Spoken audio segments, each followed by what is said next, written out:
Pada bulan Disember 1973, saya menerima berita yang tak menyenangkan saya bahawa permohonan pertukaran saya ke Komisi Angkatan Tentera telah ditolak. Saya berasa amat kecewa oleh kerana saya telah menaikkan nama Angkatan Tentera Cawangan Khas MISB ataupun Komisi Amnya, namun permohonan saya ditolak begitu sahaja. Dengan latar belakang saya yang begitu luas dalam bidang perisikan, namun ianya agak rugi bagi Angkatan Tentera Malaysia tidak menerima saya sebagai salah seorang anggotanya. Saya telah ditawarkan untuk memasuki Polis Diraja Malaysia Cawangan Special Branch tetapi saya menolaknya oleh sebab saya amat mencintai Angkatan Tentera Malaysia.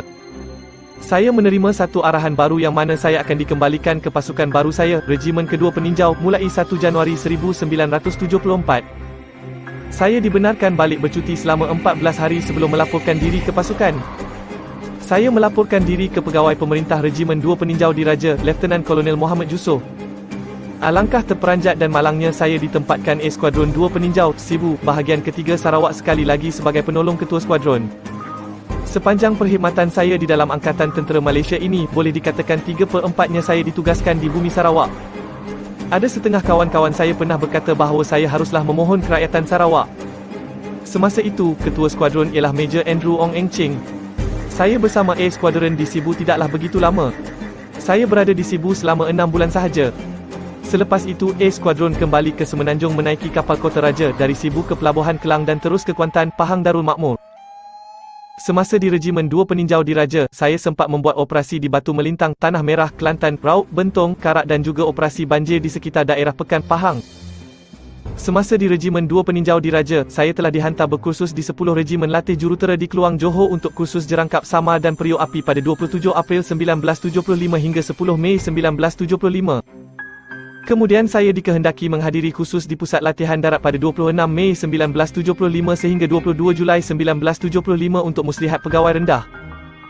Selepas itu, saya dihantar untuk menghadiri khusus pegawai tugas turus tadbir di Latihan Tentera Darat Lateda Port Dickson, Negeri Sembilan dari 11 Mac 1977 hingga 15 Jun 1977.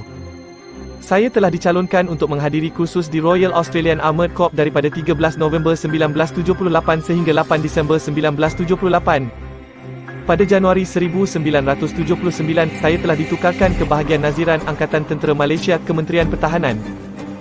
Semasa di sini, saya telah dihantar berkursus di Pusat Latihan Darat Pulada pada 21 Julai 1980 sehingga 13 September 1980 untuk menghadiri kursus All Arms Tactic Course. Pada Disember 1980, saya telah diarahkan untuk menghadiri kursus di Armed Forces of Filipina Command and General Staff College Makati, Metro Manila, Filipina selama 1 tahun mulai Disember 1980 hingga Disember 1981. Di Manila, saya sempat menghadiri kursus pentadbiran di Asian Institute of Management dengan kelulusan Masters in Business Management MBA. Sekembalinya saya dari Manila, Filipina, saya telah ditukarkan sebagai Pegawai Turus 2, Departemen Tentera Darat bahagian alat Kementerian Pertahanan. Pada 22 Disember 1983, saya meletakkan surat perberhentian sebagai anggota tentera di atas nasihat pegawai perubatan oleh kerana trauma saya alami semasa pertempuran masih lagi bermain di dalam diri saya. Saya diberhentikan berpencen oleh kerana sebab-sebab kesihatan on medical ground. Sementara itu juga, saya berasa kecewa yang saya tidak diterima untuk memasuki Komisi Angkatan Tentera Malaysia. Kalau saya masih berada dalam Angkatan Tentera Malaysia ketika itu, saya tak mungkin dinaikkan pangkat yang lebih tinggi oleh kerana Kor Peninjau Diraja semasa itu amat saturated. Saya tidaklah menyesal meninggalkan Angkatan Tentera Malaysia oleh kerana Angkatan Tentera Malaysia telah mengajar saya selama 18 tahun untuk menjadi apa yang ada pada diri saya sekarang ini. Angkatan Tentera Malaysia telah mengajar saya serba sedikit supaya menjadi seorang yang berprinsip tinggi, bertanggungjawab dan bersedia menerima risiko dari semua tindakan yang saya lakukan. Saya juga tidak keberatan menentang penyelewengan dan ketidakadilan yang dilakukan oleh sesiapa pun secara terbuka demi untuk menegakkan kebenaran serta prinsip hidup saya. Terima kasih Angkatan Tentera Malaysia.